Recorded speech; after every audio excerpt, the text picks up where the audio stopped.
बता दें सूत्रों के हवाले से बाबा सिद्दीकी हत्याकांड से जुड़ी खबर आपको बता रहे हैं। अनमोल बिश्नोई से बातचीत हुई थी, ये अपडेट मिल रहा है इस पूरे मामले को लेकर के।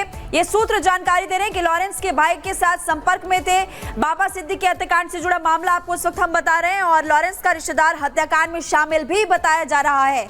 ये भी आपको बता दें कि लॉरेंस के भाई के संपर्क में तीनों शूटर्स थे। अब आपको बता रहे हैं कि लॉरेंस के भाई के संपर्क में थे तीनों शूटर्स। अनमोल बिश्नोई ने शूटर से बात भी की। सूत्र बता रहे हैं शूटर्स की अनमोल बिश्नोई से बात भी हुई थी। शूटर से मैसेज ऐप के जरिए बातचीत की गई थी। मैसेज ऐप था जिसका इस्तेमाल किया गया था, मैसेजिंग ऐप के जरिए बात हुई थी।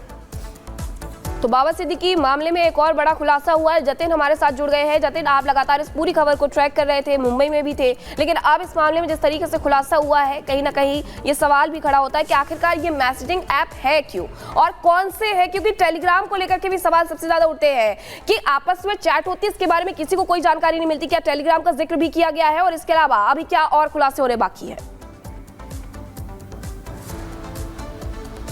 अभी जिस ऐप का जिक्र किया जा रहा है वो स्नैपचैट है और दरअसल ये शूटर इतने शातिर थे कि इन्होंने पूरी चैट डिलीट कर दी थी। एफएसएल को जब ये फोन मुंबई क्राइम ब्रांच ने रिट्रीव करने के लिए दिए तब जाकर इस चैट के बारे में पता लगा। कुछ फोटोज मिली है जिसमें बाबा सिद्दीकी की भी फोटो थी, बाबा सिद्दीकी के बेटे जिशान सिद्दीकी की भी फोटो उन शूटर्स के फोन से बरामद की गई है। लेकिन जिस चैट से वो बात कर रहे थे, जिस शख्स से बात कर रहे थे, उसके बारे में जब इन्वेस्टिगेशन में पता लगा तो वो अनमोल बिश्नोई था। अनमोल बिश्नोई नाम के हैंडल से बातचीत की जा रही थी। अनमोल बिश्नोई नाम के हैंडल से ही जो बाबा सिद्दीकी और जिशान सिद्दीकी की जो फोटो थी वो इन शूटर्स को भेजी गई थी। और जब और चीजें रिट्रीव करी तो कुछ फोटोज और मिली है जो कि इन शूटर्स की फोटो थी। गन के साथ ये शूटर्स की फोटो पुलिस ने रिट्रीव की है। 13 सितंबर की ये फोटोज बताई जा रही है। ये भी जानकारी मिली इन्वेस्टिगेशन में कि इन शूटर्स ने प्रैक्टिस भी बाकायदा 13 सितंबर को की थी और बाबा सिद्दीकी जिशान सिद्दीकी की फोटोज को आधार बनाकर ये प्रैक्टिस जो है वो की गई थी। लगातार लॉरेंस बिश्नोई से इस पूरे मामले को जोड़कर देखा जा रहा था, लेकिन अब जब मुंबई क्राइम ब्रांच के हाथ में ये बड़ा सबूत लगा है जिसमें अनमोल बिश्नोई का डायरेक्ट लिंक इसमें सामने आ रहा है कि किस तरीके से अनमोल बिश्नोई ने बाबा सिद्दीकी जिशान सिद्दीकी की जो फोटो है इन तीनों शूटर्स को दी थी। इन्वेस्टिगेशन में पूछताछ में इन तीनों ने दोनों शूटर्स ने ये भी बताया कि लगातार ये अनमोल बिश्नोई के टच में थे।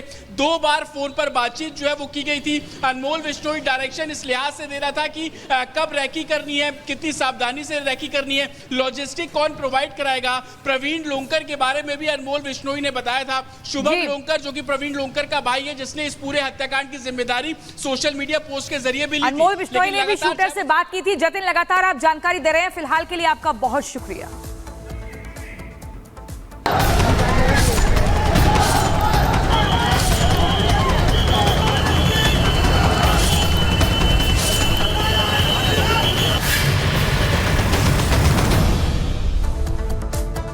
और दिल्ली की जामिया मिलिया इस्लामिया यूनिवर्सिटी पर एक बार फिर से सवाल खड़े हो रहे हैं। सवालों के घेरे में आप तस्वीर देख सकते हैं। दीपोत्सव था और दीपोत्सव के कार्यक्रम के दौरान एबीवीपी के कई छात्र वहां पर जुटे हुए थे और उसके बाद बवाल काफी ज्यादा बढ़ गया। अभी पुलिस इस पूरे मामले को लेकर जांच कर रही है। जामिया में तनाव के हालात इस वक्त हैं। जामिया में भारी हंगामा हुआ। पहली तस्वीर आप देखिए, दिवाली कार्यक्रम का विरोध कर रहे थे कुछ छात्र, विशेष समुदाय के लोगों पर आरोप लगे। जामिया में तनाव के बाद अब हालात आप देख सकते हैं, पुलिस बल वहां पर तैनात किया गया है और अभी इस पूरे मामले को लेकर जांच पड़ताल की जा रही है। बाहर से भी कुछ लोग आए थे और आपने देखा कि कैसे जो छात्र वहां पर थे उनके साथ बदतमीजी भी की गई, मार पिटाई भी की गई।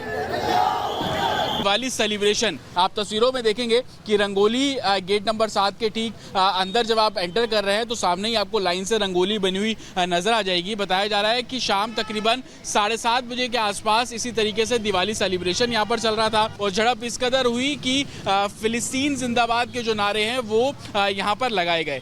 एहतियातन दोनों ही गुट आपस में जब भिड़े उसके बाद पुलिस को इस मामले में इतला जो है वो दिया गया है। हालांकि पुलिस का कहना है कि अभी तक कोई भी शिकायत उन्हें इस मामले में बरामद नहीं की गई है, लेकिन प्रिकॉशन के तौर पर दिल्ली पुलिस जामिया और आसपास के इलाकों में पेट्रोलिंग करती हुई जो यहाँ पर शांति बनाए रखने की अपील करती हुई आपको साफ तौर पर नजर आ जाएगी।